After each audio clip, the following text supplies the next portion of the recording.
So it's a prediction magic. முன்னாடி என்ன நடக்க போகுது கணிச்சு வைக்கிறேன். இது பாருங்க ப்ரெடிக்ஷன் நான் என்ன பண்ணுறேன், உங்கள் கண்ணு முன்னாடி உங்கள் கையில் எப்படி கொடுத்துட்றேன். நீங்கள் வேணா உங்கள் பாக்கெட்டில் வச்சுக்கோங்க, பார்க்கலாம். நம்ம யாருமே பார்க்க வேணாம். ஆனால் நான் உங்ககிட்ட கொடுத்தேன். ப்ரெடிக்ஷன்னா எப்பயுமே யார்கிட்டையும் அவங்ககிட்ட கொடுக்க மாட்டேன். உங்ககிட்ட கொடுத்துருக்கேன் நான் லைவாக பாருங்க கேமராவில். ஸோ என்கிட்ட பார்க்கல நீங்கள் தான் பார்க்கல. சூப்பர். இதில் வந்து மொத்தம் 4 கலர் சிப் இருக்குது. This is original poker chip. அந்த போக்கர்லாம் சொல்லுவாங்க இல்லையா, மற்றபடி வேறு எதுவுமே இல்லை இதில். எம்டி.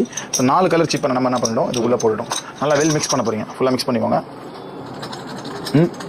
எதிர்காலத்தை கணிக்கிறதுலாம் கேள்விப்பட்டிருக்கீங்களா? எதிர்காலத்தை கணிக்கிறது. அப்போ வேறு லைவாக பார்க்க போகிறோம். இப்போ நான் ஒன்று கொடுத்துருக்கேன் உங்கள் கையில்.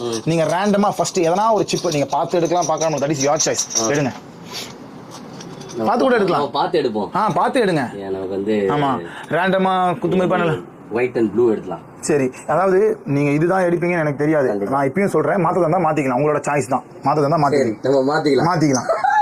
பாருங்க, நான் சொன்னதுக்காக மாற்றல. நீங்கள் மாற்றணும் முடியுமே. ஸோ நீங்கள் இப்போ மாற்ற போறீங்கன்னு தெரியுமா? தெரியாது. இல்லை, உண்மையிலுமே எனக்கு தெரியும் நீங்கள் மாற்ற போறீங்கன்ட்டு. அதுதான் கணிப்பு. ஆமாம், உங்கள் பாக்கெட்டை நீங்கள் செக் பண்ணி பாருங்க.